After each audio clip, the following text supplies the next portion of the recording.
Hardin County Schools community heartbroken over the loss of a band director killed in a crash Tuesday. It happened around 2:30 yesterday on the Western Kentucky Parkway in Grayson County. Investigators said 28-year-old Kelsey Dunn was driving in heavy rain when she lost control across the median and drove into the path of a semi-truck. Dunn was the director of bands at North Hardin High School. Today, students who were in that band shared with us what they loved most about her. She was the band's biggest motivator. Good practice, bad practice, no matter what was happening, she was cheering us on the whole entire time.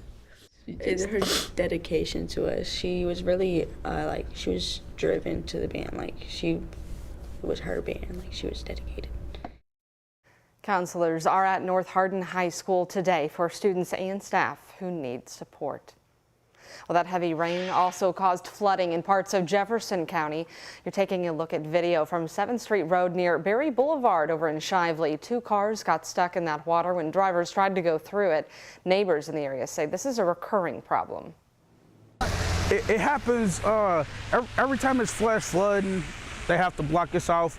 During the winter, they really have to do it because it freezes a lot and it's wrecks and all types of stuff.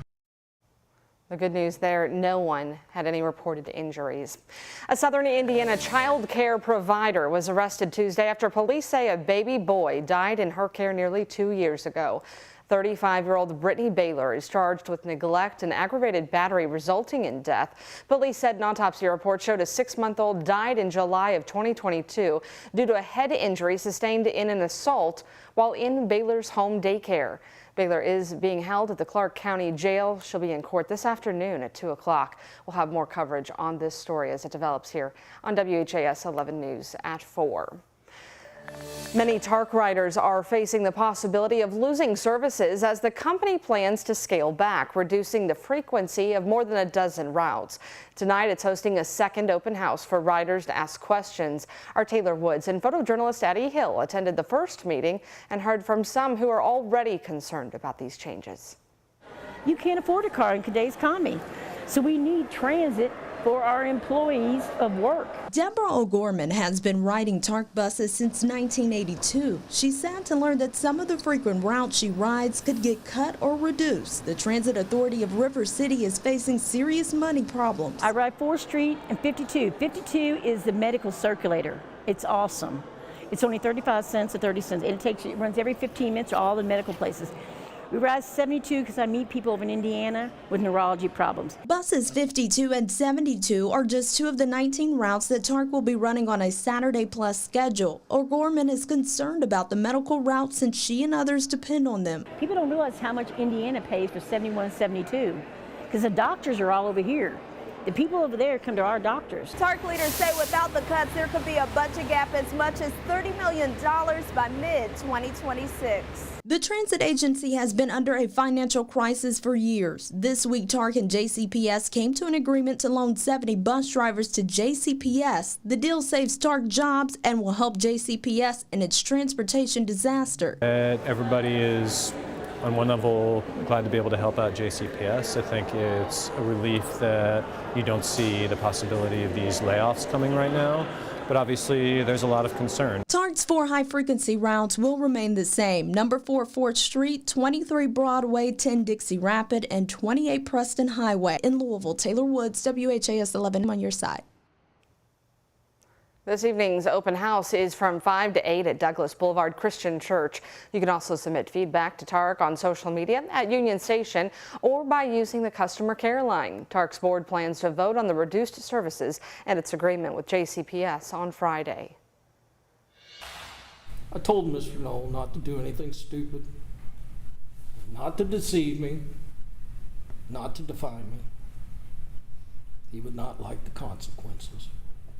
Some heated words from Judge Larry Medlock as he raised former Clark County Sheriff Jamie Knoll's bond to $1.5 million. Knoll facing more criminal charges this week. According to a probable cause affidavit, the 6 new charges were related to information that's been gathered since February. In total, Knoll is now facing 31 felonies. Our Focus reporter Travis Brees and photojournalist Jessica Farley were inside the courtroom during that hearing. The defense said it had not been given enough time to fully respond to the new charges and said it was a bad precedent to set a new bond without fully proving the evidence in these new charges. But Judge Medlock said he felt he had been deceived now twice by Mr. Knoll, and he set a bond in accordance with his feelings. Didn't seem like you listened the first time. Judge Medlock accused Jamie Knoll of disobeying his court orders. In the preamble to his bond order Tuesday, Medlock listed all the items Knoll is alleged to have purchased with fire department credit cards and sheriff's office funds. At least $3,000 suits, $800 belts, which you get personally delivered. The parties were back in the courtroom because of 6 new charges relating to purchases of HVAC systems, sports cars, and lawnmowers. The state argued it was fair to set a new bond because this evidence wasn't previously considered. Based on his actions since November, the state believes that it certainly needs to be elevated at the court's discretion. It sets a bad precedent, and it's bad policy to allow that to occur because at this point, any prosecutor in the state of Indiana can file initial charges, wait a little bit, see if they like what the court's order is on bail, potentially defendant posts, file new charges. Special prosecutor Rick Hurdle drew attention to count 31, which is for $53,000 worth of credit card charges Knoll allegedly made after his arrest. The defense said multiple people had access to the account, and it could have been any of them. Medlock appeared to take the entire case file of evidence into account when setting the new bond. You're out flaunting the luxuries. If you don't listen to that and you post it, I don't know where we're going. In Jeffersonville, Travis Breeze, WHAS11 on your side. Knoll's trial is set to start on November 6th. If he posts his new bond, Knoll could be out of jail on Friday or Saturday. That's when his 60 days for contempt of court is up. Well, now to the Crystal Rogers case, where court documents reveal more about why Brooks Houck's attorney wants to keep all 3 trials separate. In March, prosecutor Shane Young filed a motion to combine the trials so jurors could receive, in his words, a complete picture. In documents filed Tuesday, Houck's attorney said Houck is not trying to hide the full story, but rather wants the opportunity to mount a defense. Brian Butler said if the trials are combined, the jury won't see what he described as unsavory interrogation tactics used to build a case against Houck.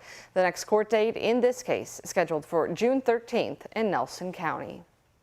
World #1 golfer Scottie Scheffler speaking out about his arrest during the PGA Championship over at Valhalla. He told reporters that a week after the tournament, he had a good idea the charges would be dropped, but he only would have considered suing the police department, LMPD, if he'd had to appear in court.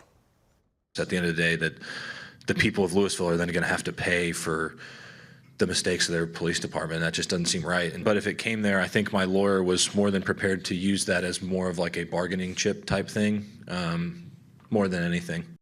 Scheffler was arrested after driving around a traffic barricade with an officer hanging from his car. All charges against him were dropped last week. JCPS says it's planning to double the number of boxes it gives out at bulk meal distribution sites this summer after it ran out in less than 30 minutes on its very first day. According to the school district, more than 5,000 bulk meals were given out across its 3 distribution sites yesterday. Those meals have enough food to feed a child breakfast and lunch for 5 days. The distribution is a first-come, first-served system, and with that, the district said there was no way to anticipate the need. The distribution will continue next Tuesday morning at 10 o'clock.